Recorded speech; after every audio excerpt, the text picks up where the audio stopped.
10 ವರ್ಷದಿಂದ ಮದುವೆ ಆಗಿ 10 ವರ್ಷ ಆದರೂ ಮಕ್ಕಳಾಗದೇ ಇರುವಂತಹ ರಾಯಚೂರಿನ ಒಬ್ಬ ಮಹಿಳೆ ರೀಸೆಂಟಾಗಿ ಅವರಿಗೆ ಪ್ರೆಗ್ನೆನ್ಸಿ ಕನ್ಫರ್ಮೇಷನ್ ಬಂತು.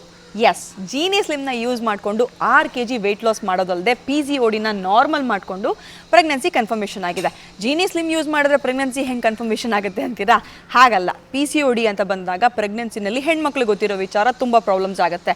ಸೊ ಜೀನಿ ಸ್ಲಿಮ್ ಯೂಸ್ ಮಾಡೋದ್ರಿಂದ ಅದರಲ್ಲಿರುವಂತಹ 21ಕ್ಕಿಂತ ಹೆಚ್ಚು ಪದಾರ್ಥಗಳಲ್ಲಿ ಬೇಸಿಕ್ ನ್ಯೂಟ್ರಿಯೆಂಟ್ಸ್ ನಮ್ಮ ಆರ್ಗನ್ಸಿಗೆ ಹೋಗುತ್ತೆ. ಫಸ್ಟ್ ಆಫ್ ಆಲ್ ಹೆಣ್ಮಕ್ಳಿಗೆ PCOD ಅಂತ ಬಂದರೆ 1ಕ್ಕಿಂತ ಹೆಚ್ಚು ಎಗ್ಸ್ಗಳು ರಿಲೀಸ್ ಆಗೋದು ಅಂತ, ಪಾಲಿಸಿಸ್ಟಿಕ್ ಓವೇರಿಯನ್ ಸಿಂಡ್ರೋಮ್ ಅಥವಾ ಡಿಸಾರ್ಡರ್ ಅಂತ ಹೇಳ್ತೀವಿ.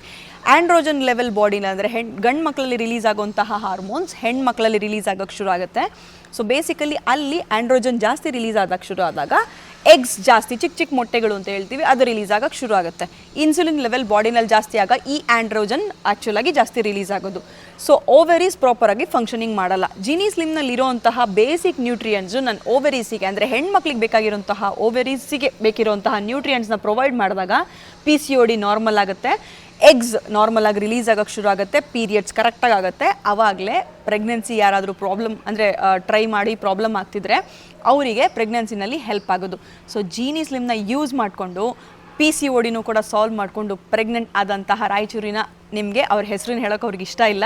ಹಾಗಾಗಿ ನಿಮಗೆ ಕಂಗ್ರ್ಯಾಚುಲೇಷನ್ಸ್ ಫಸ್ಟ್ ಆಫ್ ಆಲ್. ಹಾಗೆ ನೀವು ಅಷ್ಟೇ ಏನಾದರೂ ಹೆಲ್ತ್ ಇಶ್ಯೂಸ್ ಇದ್ದರೂ ಅಥವಾ ಪ್ರೆಗ್ನೆನ್ಸಿ ಪ್ಲ್ಯಾನ್ ಮಾಡಿ ನಿಮಗೆ ಪ್ರಾಬ್ಲಮ್ ಆಗ್ತಿದೆ, ಮೆಡಿಕೇಷನ್ಸಲ್ಲಿ ಇದ್ದೀರಾ, PCOD ಇದೆ ಅಂತ ಹೇಳಿದ್ರೆ ಕೆಳಗೆ ಡಿಸ್ಪ್ಲೇ ಆಗ್ತಿರೋ ನಂಬರ್ಗೆ ಕಾಲ್ ಮಾಡಿ ಜೀನಿ ಸ್ಲಿಮ್ನ ಆರ್ಡರ್ ಮಾಡ್ಕೊಳ್ಳಿ. ವೆಯ್ಟ್ ಲಾಸ್ ಮಾಡೋದು ಅಷ್ಟೇ ಅಲ್ಲದೆ ನಿಮ್ಮ ಹೆಲ್ತ್ ಇಶ್ಯೂಸ್ಗಳನ್ನು ನಾರ್ಮಲ್ ಮಾಡಿಕೊಂಡು ಹೆಲ್ದಿ ಲೈಫ್ ಸ್ಟೈಲ್ನ ಲೀಡ್ ಮಾಡಿ.